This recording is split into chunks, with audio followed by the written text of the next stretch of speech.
भैया light of कर लीजिए।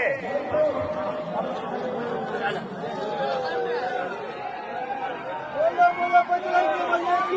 7, 6, 5, 4, 3, 2, 1।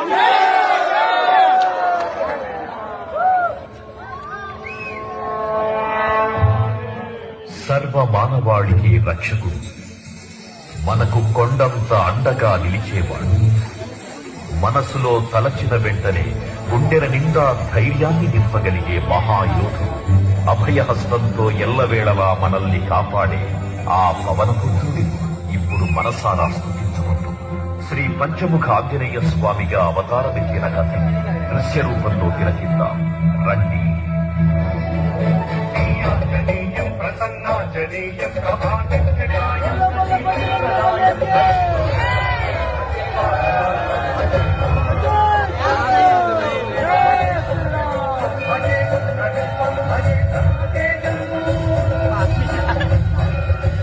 అది రామాయణ మహాయుద్ధం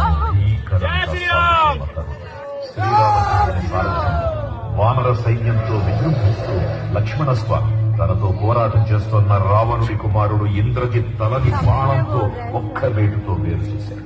ఇంద్రజిత్ మరణ వార్త విన్న రావణుడు